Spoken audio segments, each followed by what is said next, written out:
And another heart-wrenching reminder of the horrors unleashed by 4 years of open borders chaos. As the incoming Trump administration gets to work on trying to fix it, a 2-year-old girl found by Border Patrol in Eagle Pass, Texas. She's alone, no parents, no guardians, trafficked across by smugglers carrying nothing but a piece of paper. Venezuela, mamá. Venezuela. ¿Sí? ¿Qué tantos años tienes? ¿Dos años? ¿No vienes con tu mamá y tu papá? ¿No? ¿Venezuela? ¿Para dónde vas, mamá? ¿Dónde están? And that little girl is among the 60 unaccompanied children encountered by Border Patrol. And one of the many reasons Trump's incoming border czar, Tom Homan, will be visiting the area tomorrow, along with Governor Greg Abbott. And Homan's ready to send a clear message to blue states who are refusing to get on board with President-elect Trump's mass deportation plans. They want to do their own thing. To me, you've got a powerful weapon, among others, which is, okay, no federal funds. Boom. Last thoughts. And that's going to happen. I guarantee you, President Trump will do that. We're going to prioritize public safety threats and national security threats right out of the gate because they pose the most danger to this country. What governor or mayor doesn't want public safety threats and national security threats out of their neighborhoods, out of their communities? That's your number one responsibility. So you can hate Trump all you want, but you got to love your community more than you hate President Trump. And it looks like Homan's already got his main challenger, Denver Mayor Mike Johnston. So that Democrat is vowing to resist Trump's mass deportations, even saying he's willing to get arrested over it. He wants to use local Denver officers and 50,000 residents stationed at the county line and what he calls a Tiananmen Square moment. But he is starting to walk some of that back. Would I have taken it back if I could? Yes, I probably wouldn't have used that image because that's an image I hope we can avoid. What I was trying to say is this is an outcome I hope we can avoid in this country. I think none of us want that. I think one of the things that they forget, Judge, or that is missing in the context is that why did we get to this point where you have 70% of Americans saying they are for mass deportations? It's because of policy consequences from the last 4 years. And now people are like, let's do this and get it done. Let's do it and get it done. And the amazing thing is, you know, Dana, the American people are very charitable people. They are loving people. It takes a lot for them to get to this point. And you can thank the Biden-Harris administration. By the 2-year-old that we just saw breaks my heart. She is lost. She's abandoned. She's alone. She's been trafficked. She's been endangered, abused, and neglected.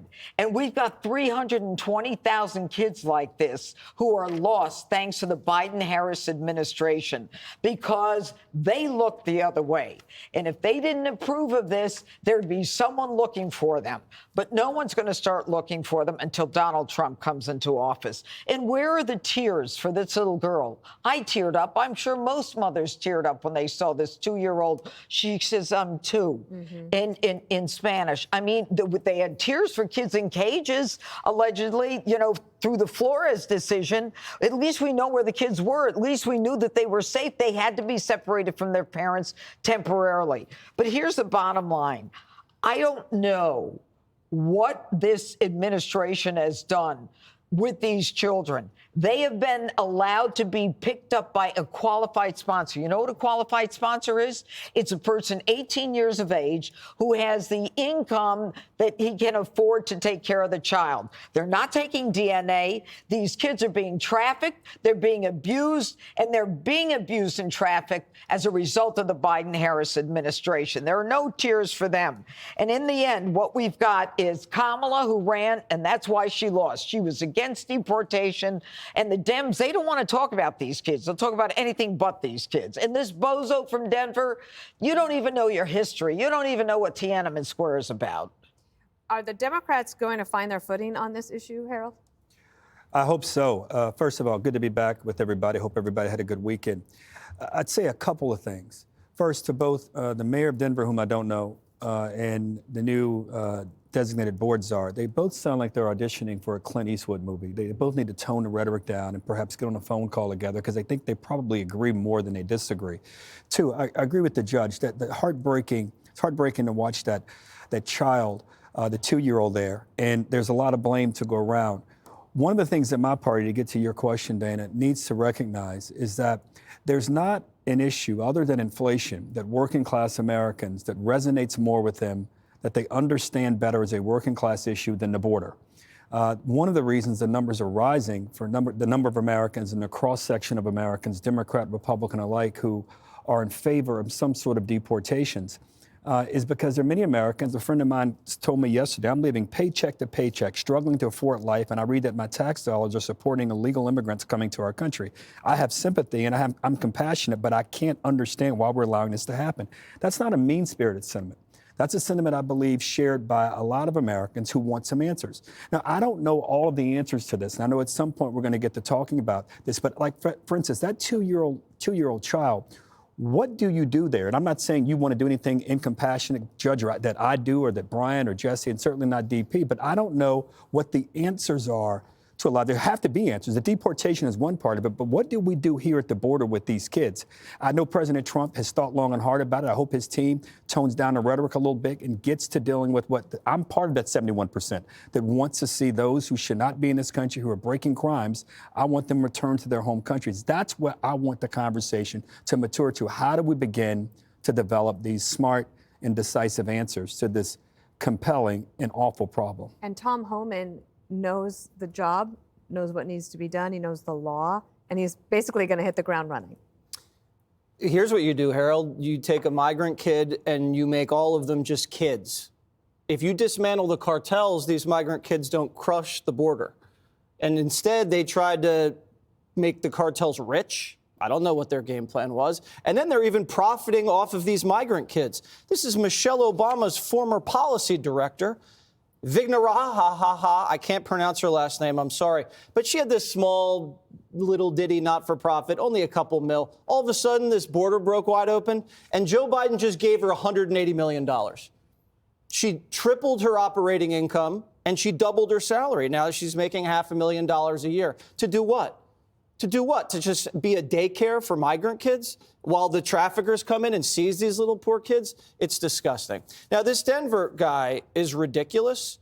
He's probably jealous of the mugshot from Trump because everybody wants one now. But the difference is Trump, they tried to put him in jail because he was protecting the American people. This guy wants to go to jail to protect foreigners. That's not how this works. Donald Trump is going to treat Denver like a Wimbledon. He's going to protect Denver whether they like it or not, Dana. And you know Denver better than anybody. They have seen an explosion in homicide, carjacking over the last decade. The budget's been crazy because of all of these migrants that Joe deposited there. And now the migrants have a list of demands that they've issued to the Denver mayor. Migrants will cook their own food with fresh, culturally appropriate ingredients provided by the city instead of pre-made meals. They want showers with unlimited time. They also, if they're kicked out, they need 3 warnings, a verbal, written, and final warning. So they're just using this guy, and they're walking all over him, and he's a joke. And he's going to find out pretty soon who the people side with. The other thing is there are blue city mayors and blue governors who were begging the Biden administration for help and saying that this is a federal issue. But now they're saying, no, it's a state's issue, and we want to keep our sanctuary status. Yeah, it's pretty unbelievable, except for Mayor Adams is kind of straddling the lines just a little bit.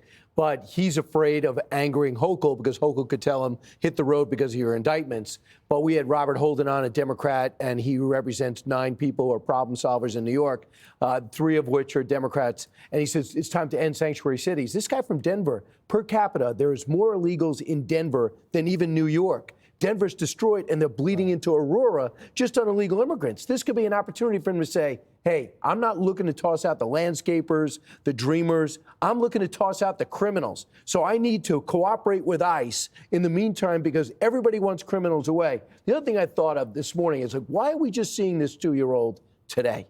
We hear about 300,000 kids missing, 32,000 that ICE is looking for, 80,000 of which didn't show up. Why are we just seeing this one today?